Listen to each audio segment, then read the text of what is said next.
ರಾಜ್ಯ ಕಾಂಗ್ರೆಸ್ನಲ್ಲಿ ತಾರಕಕ್ಕೇರಿದ ಉತ್ತರಾಧಿಕಾರಿ ಸಮರ. ಉತ್ತರಾಧಿಕಾರಿ ಹೇಳಿಕೆಗೆ ಸಿಎಂ ಪುತ್ರನ ಸ್ಪಷ್ಟನೆ ಏನು? ಯತೀಂದ್ರ ವಿರುದ್ಧ ಹೈಕಮಾಂಡ್ಗೆ ಡಿಕೆಶಿ ಚಾರ್ಜ್ ಶೀಟ್ ಸಲ್ಲಿಸ್ತಾರ? ಸಿಎಂ ದೆಹಲಿ ಪ್ರವಾಸಕ್ಕೆ ಮುಹೂರ್ತ ಫಿಕ್ಸ್. ಆರ್ಎಸ್ಎಸ್ ದೊಣ್ಣೆಗೆ ಕೆಲ ಸಚಿವರ ಆಕ್ಷೇಪ. ಮಾಲೂರಿನಲ್ಲಿ ನಾಳೆ ಆರ್ಎಸ್ಎಸ್ ಪಥ ಸಂಚಲನಕ್ಕೆ ಭರ್ಜರಿ ಸಿದ್ಧತೆ. ಕಲಬುರಗಿ ಜಿಲ್ಲಾಡಳಿತಕ್ಕೆ ಮತ್ತೊಂದು ಹೊಸ ಟೆನ್ಷನ್. ಈ ಎಲ್ಲಾ ಸುದ್ದಿಗಳನ್ನ ನೋಡ್ತಾ ಹೋಗೋಣ ಕರ್ನಾಟಕ ಟಾಪ್ 20ಯಲ್ಲಿ. ರಾಜ್ಯ ಕಾಂಗ್ರೆಸ್ನಲ್ಲಿ ಉತ್ತರಾಧಿಕಾರಿ ಕದನ ತಾರಕಕ್ಕೇರಿದ್ದು ಸಚಿವ ಸತೀಶ್ ಜಾರಕಿಹೊಳಿ ಮುಂದಿನ ಸಿಎಂ ಎಂಬ ಹೇಳಿಕೆಗೆ ಸಿಎಂ ಪುತ್ರ ಯತೀಂದ್ರ ಸ್ಪಷ್ಟನೆ ನೀಡಿದ್ದಾರೆ. 5 ವರ್ಷವೂ ಸಿದ್ದರಾಮಯ್ಯನವರೇ ಸಿಎಂ. ನವೆಂಬರ್ ಕ್ರಾಂತಿ ಊಹಾಪೋಹ ಅಷ್ಟೇ ಎಂದು ಮೈಸೂರಿನಲ್ಲಿ ಯತೀಂದ್ರ ಸಿದ್ದರಾಮಯ್ಯ ಸ್ಪಷ್ಟನೆ ನೀಡಿದ್ದಾರೆ. ನಾನು ಏನ್ ಹೇಳಬೇಕೋ ಹೇಳಿದ್ದಾಗಿದೆ. ಅನಗತ್ಯವಾಗಿ ಮತ್ತೆ ಮಾತಾಡಿ ವಿವಾದ ಸೃಷ್ಟಿಸಲ್ಲ. ಹೇಳಿಕೆ ವಿವಾದ ಪಡೆದ ಬೆನ್ನಲ್ಲೇ ಸ್ಪಷ್ಟೀಕರಣ ಕೊಟ್ಟಿದ್ದೇನೆ. ಇದರ ಬಗ್ಗೆ ಎಲ್ಲಿ ಮಾತನಾಡಬೇಕು ಅಲ್ಲಿ ಮಾತನಾಡ್ತೀನಿ. ಪಕ್ಷದ ಆಂತರಿಕ ವಿಚಾರ ಪಕ್ಷದ ಒಳಗೆ ಮಾತನಾಡ್ತೇನೆ. ನನ್ನ ಹೇಳಿಕೆಯಲ್ಲಿ ಯಾವುದೇ ತಪ್ಪಿಲ್ಲ ಎಂದು ತಮ್ಮ ಹೇಳಿಕೆ ಸಮರ್ಥಿಸಿಕೊಂಡಿದ್ದಾರೆ. ಇಂದಿನ ಪರಿಸ್ಥಿತಿಯಲ್ಲಿ ಸಿದ್ದರಾಮಯ್ಯ 5 ವರ್ಷ ಪೂರೈಸುತ್ತಾರೆ. ನೋಟಿಸ್ ಬಂದಾಗ ನೋಡೋಣ ಬಿಡಿ ಎಂದ ಯತೀಂದ್ರ ಉಡಾಫೆ ಉತ್ತರ ನೀಡಿದ್ದಾರೆ. ಇನ್ನು ಉತ್ತರಾಧಿಕಾರಿ ವಿವಾದಕ್ಕೆ ಸಚಿವ ಪ್ರಿಯಾಂಕ್ ಮಾತನಾಡಿ, ಕಾಂಗ್ರೆಸ್ನಲ್ಲಿ ನಾಯಕತ್ವದ ಕೊರತೆ ಇಲ್ಲ. ಯತೀಂದ್ರ ಸಿದ್ದರಾಮಯ್ಯ ಹೇಳಿಕೆಯಲ್ಲಿ ತಪ್ಪೇನಿದೆ? ಸೈದ್ಧಾಂತಿಕವಾಗಿ ಹೇಳಿಕೆ ಕೊಟ್ಟಿರೋದು ಎಂದು ಯತೀಂದ್ರ ಹೇಳಿಕೆಯನ್ನ ಸಚಿವ ಪ್ರಿಯಾಂಕ್ ಖರ್ಗೆ ಸಮರ್ಥಿಸಿಕೊಂಡಿದ್ದಾರೆ. ಇನ್ನು ನವೆಂಬರ್ ತಿಂಗಳಲ್ಲಿ ಯಾವ ಕ್ರಾಂತಿ ಇಲ್ಲ, ಶಾಂತಿ ಎಂದು ಹುಕ್ಕೇರಿ ಪಟ್ಟಣದಲ್ಲಿ ಪರಿಷತ್ ಮುಖ್ಯ ಸಚೇತಕ ಸಲೀಂ ಅಹಮದ್ ಹೇಳಿದ್ದಾರೆ. ನವೆಂಬರ್ ಕ್ರಾಂತಿ ಬಗ್ಗೆ ಮಾತನಾಡ್ತಿರಲ್ಲ, ಅದೆಲ್ಲ ಊಹಾಪೋಹ. ಆ ತರದ ಯಾವುದೇ ಚರ್ಚೆ ನಮ್ಮ ಪಕ್ಷದಲ್ಲಿ ಇಲ್ಲ. ಈಗಿನ ಪರಿಸ್ಥಿತಿಯಲ್ಲಿ ಖಂಡಿತ ಸಿದ್ದರಾಮಯ್ಯ 5 ವರ್ಷ ಕಂಪ್ಲೀಟ್ ಮಾಡ್ತಾರೆ. ಆ ಒಂದು ಹೇಳಿಕೆ ವಿವಾದ ಪಡ್ಕೊಂಡಾಗ್ಲೇ ನಾನು ಅಲ್ಲೇ ಸ್ಪಷ್ಟನೆ ಕೊಡ್ತೀನಿ. ಮತ್ತೆ ಅದ್ರ ಬಗ್ಗೆ ಹೇಳೋ ಅಗತ್ಯ ಇಲ್ಲ. ನೋಟಿಸ್ ಬಂದಂಗೆ ನೋಡಬೇಡಿ. ನಮ್ಮ ಪಕ್ಷದ ವಿಚಾರ ನಮ್ಮ ಪಕ್ಷದಲ್ಲೇ ಮಾತನಾಡ್ತೀನಿ. ಕಾಂಗ್ರೆಸ್ನಲ್ಲಿ ಪವರ್ ಶೇರಿಂಗ್ ಗೊಂದಲ ದಿನೇ ದಿನೇ ಹೆಚ್ಚಾಗುತ್ತಿದ್ದು ಸಿಎಂ ಪುತ್ರ ಯತೀಂದ್ರ ಸಿದ್ದರಾಮಯ್ಯರ ಒಂದು ಮಾತಿನಿಂದ ಕಾಂಗ್ರೆಸ್ನಲ್ಲಿ ಬಿರುಗಾಳಿ ಶುರುವಾಗಿದೆ. ಯತೀಂದ್ರ ವಿರುದ್ಧ ಕ್ರಮ ಆಗಬೇಕು ಅಂತ ಡಿಕೆಶಿ ಬಣ ಪಟ್ಟು ಹಿಡಿದಿವೆ. ಇತ್ತ ಯತೀಂದ್ರ ಮಾತಿಗೆ ಕೂಲ್ ಆಗಿಯೇ ಉತ್ತರ ಕೊಟ್ಟಿರೋ ಡಿಕೆಶಿ ಎಲ್ಲಿ ಮಾತನಾಡಬೇಕು ಅಲ್ಲೇ ಮಾತನಾಡೋದಾಗಿ ಹೇಳಿದ್ರು. ಯತೀಂದ್ರ ಸಿದ್ದರಾಮಯ್ಯ ವಿರುದ್ಧ ಡಿಕೆ ಶಿವಕುಮಾರ್ ಹೈಕಮಾಂಡ್ಗೆ ಪ್ರತ್ಯೇಕ ದೂರು ಕೊಡ್ತಾರಾ ಎಂದು ಕಾದು ನೋಡಬೇಕು. ಯತೀಂದ್ರ ವಿರುದ್ಧ ಕ್ರಮಕ್ಕೆ ಹೈಕಮಾಂಡ್ ಒಪ್ಪುತ್ತಾ ಅನ್ನೋ ಕುತೂಹಲ ಮೂಡಿದೆ. ಈ ಬಗ್ಗೆ ಡಿಕೆ ಶಿವಕುಮಾರ್ ಚಾರ್ಜ್ ಶೀಟ್ ಸಲ್ಲಿಸುವ ಸಾಧ್ಯತೆ ಇದೆ ಎನ್ನಲಾಗಿದೆ. ಪದೇ ಪದೇ ಯತೀಂದ್ರ ಪವರ್ ಶೇರಿಂಗ್ ಬಗ್ಗೆ ಹೇಳಿಕೆ ಕೊಡ್ತಿದ್ದಾರೆ. ಇದು ಸರಿಯಲ್ಲ. ಪವರ್ ಶೇರಿಂಗ್ ವಿಷಯ ಚರ್ಚೆ ಆಗಬೇಕಾಗಿರೋದು ಹೈಕಮಾಂಡ್ ಬಳಿ. ಆದ್ರೆ ಪದೇ ಪದೇ ಯತೀಂದ್ರ ಈ ಬಗ್ಗೆ ಮಾತನಾಡ್ತಾ ಇದ್ದಾರೆ. ಹೈಕಮಾಂಡ್ ನಾಯಕರೇ ಬಹಿರಂಗವಾಗಿ ಮಾತನಾಡಬೇಡಿ ಅಂದ್ರು. ಯತೀಂದ್ರ ಅನೇಕ ಬಾರಿ ಬಹಿರಂಗವಾಗಿ ಮಾತನಾಡಿದ್ದಾರೆ. ಪಕ್ಷದ ಶಿಸ್ತು ಎಲ್ಲರಿಗೂ ಒಂದೇ ಆಗಿರಬೇಕು. ಪದೇ ಪದೇ ಶಿಸ್ತು ಉಲ್ಲಂಘನೆ ಆದ್ರೆ ಸಹಿಸೋಕೆ ಸಾಧ್ಯವಿಲ್ಲ. ಯತೀಂದ್ರ ಬಗ್ಗೆ ನೀವೇ ಒಂದು ತೀರ್ಮಾನ ಮಾಡಿ ಕ್ರಮ ತೆಗೆದುಕೊಳ್ಳಿ ಎಂದು ಚಾರ್ಜ್ ಶೀಟ್ ಸಲ್ಲಿಸುವ ಸಾಧ್ಯತೆ ಇದೆ ಎನ್ನಲಾಗಿದೆ. ಈಗ ನಾನು ಮಾತಾಡಕ್ ಹೋಗಲ್ಲ. ನಾನು ಯಾರ ಹತ್ರ ಮಾತಾಡಬೇಕೋ ಮಾತಾಡ್ತೀನಿ. Still I stand with it. Discipline is on the priority of my party. CM Siddaramaiah Delhi ಪ್ರವಾಸಕ್ಕೆ ಮುಹೂರ್ತ ಫಿಕ್ಸ್ ಆಗಿದೆ. ಬಿಹಾರ ಚುನಾವಣೆಯ ಫಲಿತಾಂಶ ಬರುವ ಮರುದಿನವೇ ಸಿಎಂ ದೆಹಲಿಗೆ ಹೊರಟಿದ್ದಾರೆ. ನವೆಂಬರ್ 14ಕ್ಕೆ ಬಿಹಾರ ಫಲಿತಾಂಶವಾದರೆ ನವೆಂಬರ್ 15ಕ್ಕೆ ದೆಹಲಿಗೆ ಹೋಗುವ ಸಿಎಂ ದೆಹಲಿ ಅಂಗಳದಲ್ಲಿ ರಾಜಕೀಯ ದಾಳ ಉರುಳಿಸುವ ಸಾಧ್ಯತೆ ಇದೆ ಎನ್ನಲಾಗಿದೆ. ಬಿಹಾರ ಚುನಾವಣೆ ಫಲಿತಾಂಶದ ಹೊಸ್ತಿಲಲ್ಲೇ ಸಿಎಂ ಯತ್ನಕ್ಕೆ ಹೈಕಮಾಂಡ್ ಗ್ರೀನ್ ಸಿಗ್ನಲ್ ಕೊಡುತ್ತೆ ಎಂಬ ಕುತೂಹಲ ಹೆಚ್ಚಿದೆ. ಹೈಕಮಾಂಡ್ ಒಪ್ಪಿದ್ರೆ ಕ್ಯಾಬಿನೆಟ್ ರೀಶಫಲ್ ಸಮ್ಮತಿನ ಬೇರೆ ಸಂದೇಶನ ಎಂಬ ಬಗ್ಗೆ ಕುತೂಹಲವೂ ಹೆಚ್ಚಿದೆ.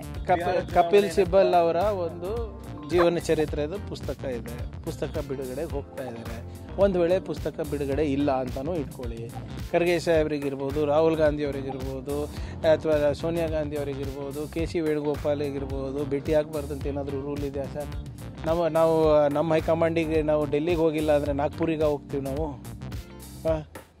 ಡೆಲ್ಲಿಗೆ ಹೋಗ್ಬೇಕಲ್ಲ.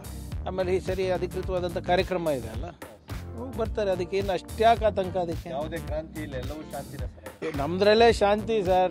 ನಾನು ಹೇಳಿಲ್ವಾ, ನೀವು 2 ದಿನ ಕ್ಯಾಮ್ರಾ ಆಫ್ ಮಾಡಿ ಎಲ್ಲ ಶಾಂತಿ ಆಗಬೇಕಾಗ್ತದೆ.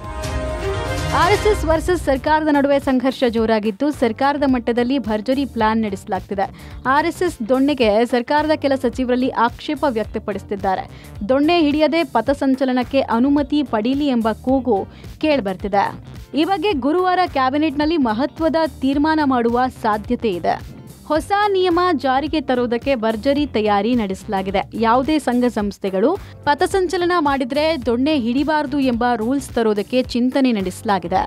ಅಕ್ಟೋಬರ್ 30ರಂದು ಕೋರ್ಟ್ ವಿಚಾರಣೆಗೂ ಮುನ್ನ ಕ್ಯಾಬಿನೆಟ್ ತೀರ್ಮಾನಿಸುವ ಸಾಧ್ಯತೆ ಇದೆ. ಇನ್ನು ಆರ್ಎಸ್ಎಸ್ ಸಂಸ್ಥೆಗಳಿಗೆ ನೀಡಿರುವ ಜಮೀನುಗಳ ಲ್ಯಾಂಡ್ ಆಡಿಟ್ ವಿಚಾರಕ್ಕೆ ಸಚಿವ ಕೃಷ್ಣ ಬೈರೇಗೌಡ ಮಾತನಾಡಿ, ಸರಿಯಾಗಿರುವ ಸಂಸ್ಥೆಗೆ ಕೊಟ್ಟರೆ ಓಕೆ, ಅರ್ಹ ಅಲ್ಲದಿರುವಂತಹ ಸಂಸ್ಥೆಗೆ ಜಾಗ ಕೊಟ್ಟಿದ್ರೆ ಅದು ಸರಿಯಲ್ಲ, ಅದನ್ನ ಪರಿಶೀಲನೆ ಮಾಡ್ತೇವೆ ಅಂದ್ರು. ಇನ್ನು ಚಿತ್ತಾಪುರ ಪಥಸಂಚಲನಕ್ಕೆ ಶಾಂತಿ ಸಭೆಗೆ ಹೈಕೋರ್ಟ್ ಸೂಚನೆ ವಿಚಾರಕ್ಕೆ ಸಂಬಂಧಪಟ್ಟಂತೆ ಸಚಿವ ಪ್ರಿಯಾಂಕ್ ಖರ್ಗೆ ಪ್ರತಿಕ್ರಿಯಿಸಿ, ಸಂವಿಧಾನಕ್ಕಿಂತ ದೊಡ್ಡವರು ಯಾರೂ ಇಲ್ಲ, ಹೈಕೋರ್ಟ್ ಹೇಳಿದಂತೆ ಮಾಡಬೇಕು, ಶಾಂತಿ ಸಭೆಯನ್ನ ಅಧಿಕಾರಿಗಳು ಮಾಡ್ತಾರೆ, ನಾವು ಕಾನೂನು ಸಂವಿಧಾನ ಪಾಲನೆ ಮಾಡ್ತೇವೆ, ಆದರೆ ಅವರು ಯಾಕೆ ಮಾಡೋದಿಲ್ಲ, ಬಿಜೆಪಿ RSSನವರು ಮಾಡೋದಿಲ್ಲ, ಅದನ್ನಷ್ಟೇ ನಾವು ಕೇಳ್ತಿರೋದು ಅಂದರು. ಏನು ಹೈಕೋರ್ಟ್ ಅವರು ಹೇಳಿದ್ದಾರೆ ಅದನ್ನು ನಾವು ಮಾಡಬೇಕಾಗ್ತದೆ. ಶಾಂತಿ ಸಭೆ ನಡೆಸುವಂತ ಹೇಳಿದರೆ ಅದು ಏನೋ ಅಧಿಕಾರಿಗಳು ನಡೆಸ್ತಾರೆ. ಚಿತ್ತಾಪುರದಲ್ಲಿ ಆರ್ಎಸ್ಎಸ್ ಪಥಸಂಚಲನ ವಿಚಾರಕ್ಕೆ ಸಂಬಂಧಿಸಿದಂತೆ ಕಲಬುರಗಿ ಹೈಕೋರ್ಟ್ ಪೀಠದಲ್ಲಿ ಅರ್ಜಿ ವಿಚಾರಣೆ ನಡೆದಿದ್ದು, ಅಕ್ಟೋಬರ್ 28ರಂದು ಸಂಘಟನೆಗಳ ಶಾಂತಿ ಸಭೆ ನಡೆಸಿ ಅಕ್ಟೋಬರ್ 30ರಂದು ಅರ್ಜಿ ವಿಚಾರಣೆಗೆ ಹಾಜರಾಗಲು ಸೂಚಿಸಿದೆ. ಹೀಗಾಗಿ ಅಕ್ಟೋಬರ್ 28ರಂದು ಶಾಂತಿ ಸಭೆಗೆ ಹಾಜರಾಗುವಂತೆ ವಿವಿಧ ಸಂಘಟನೆಗಳಿಂದ ಕಲಬುರಗಿ ಜಿಲ್ಲಾಡಳಿತ ಮನವಿ ಮಾಡಿದೆ.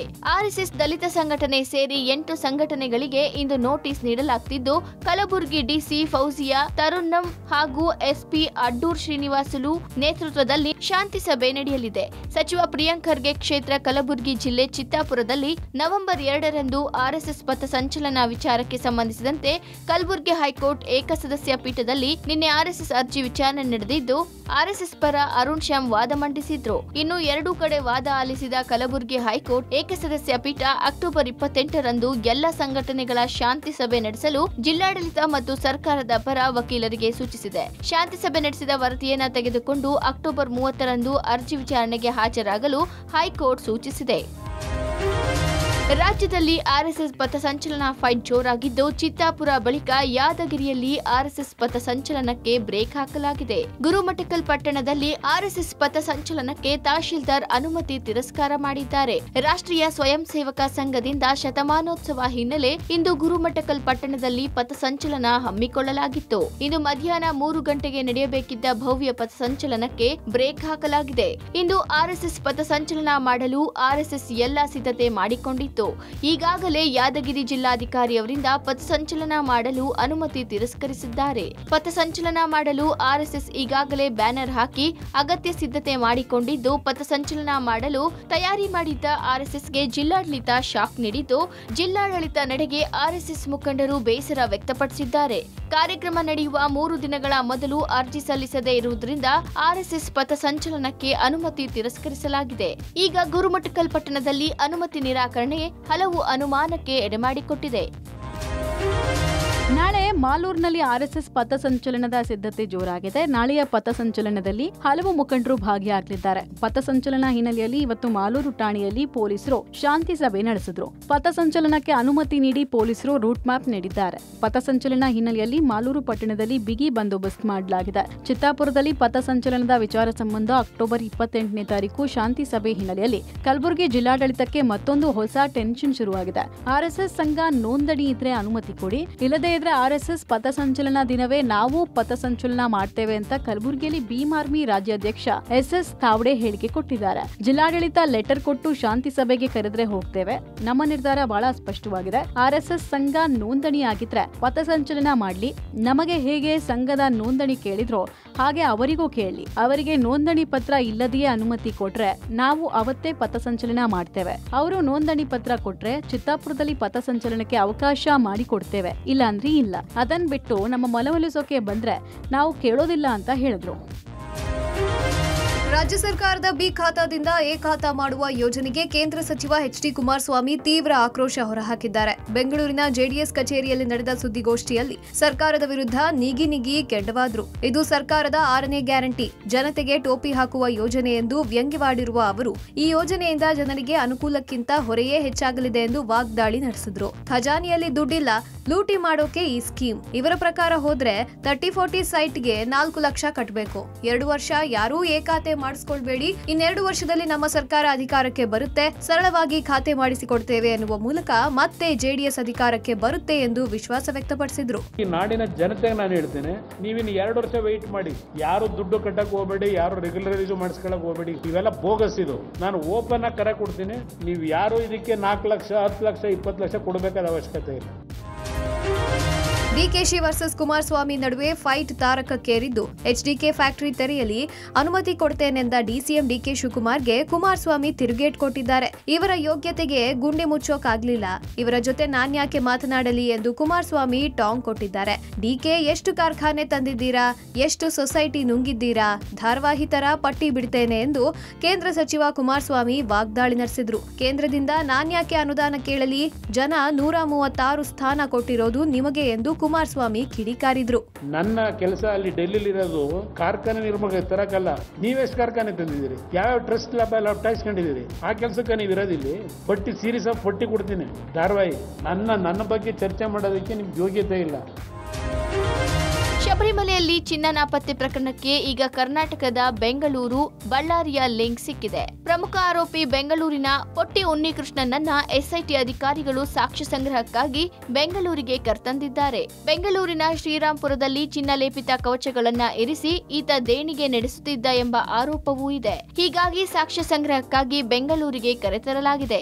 ಅಲ್ಲದೆ ಕದ್ದ ಚಿನ್ನವನ್ನು ಬಳ್ಳಾರಿಯಲ್ಲಿ ಮಾರಾಟ ಮಾಡಿರುವ ಆರೋಪ ಹಿನ್ನೆಲೆ ಬಳ್ಳಾರಿಯಲ್ಲೂ ತಪಾಸಣೆ ನಡೆಸಿದ್ದು ಒಂದಿಷ್ಟು ಚಿನ್ನವನ್ನು ರಿಕವರಿ ಮಾಡಲಾಗಿದೆ. ಅದಕ್ಕೆ ಪೂರಕವಾದ ದಾಖಲೆಗಳು ಬೆಂಗಳೂರಿನಲ್ಲಿದ್ದ ಕಾರಣ ಇಬ್ಬರು ಅಧಿಕಾರಿಗಳು ಕೋರ್ಟ್ ಅನುಮತಿಯೊಂದಿಗೆ ಬಂದು ದಾಖಲೆ ಕಲೆ ಹಾಕಿದ್ದಾರೆ. ಎಸ್ಪಿ ಶಶಿಧರನ್ ನೇತೃತ್ವದ ಕೇರಳದ ಎಸ್ಐಟಿ ಚಿನ್ನ ನಾಪತ್ತೆ ಪ್ರಕರಣದ ತನಿಖೆ ನಡೆಸುತ್ತಿದ್ದು ನಿನ್ನೆ ರುದ್ದಂ ಜ್ಯುವೆಲರ್ಸ್ ಮಳಿಗೆ ಮೇಲೆ ದಾಳಿ ನಡೆಸಿದೆ. ಈ ವೇಳೆ ನಾಣ್ಯಗಳ ರೂಪದಲ್ಲಿ 476 ಗ್ರಾಂ ಚಿನ್ನ ಪತ್ತೆಯಾಗಿದೆ. ಈ ಚಿನ್ನವನ್ನು ಪೊಟ್ಟಿಯಿಂದ ರುದ್ದಂ ಗೋಲ್ಡ್ ಮಾಲೀಕ ಗೋವರ್ಧನ್ ಖರೀದಿ ಮಾಡಿದ್ದ. ಚಿನ್ನ ವಶಕ್ಕೆ ಪಡೆದ ಎಸ್ಐಟಿ ತಂಡ ಗೋವರ್ಧನ್ ವಿಚಾರಣೆ ನಡೆಸಿದೆ. ಅಲ್ಲದೆ ಬೆಂಗಳೂರಿನ ಉನ್ನಿಕೃಷ್ಣನ್ ಮನೆಯಲ್ಲಿ ಚಿನ್ನದ ಗಟ್ಟಿ ಹಾಗೂ 2 ಲಕ್ಷ ರೂಪಾಯಿ ನಗದು ಪತ್ತೆಯಾಗಿದೆ ಎಂದು ಎಸ್ಐಟಿ ತಿಳಿಸಿದೆ.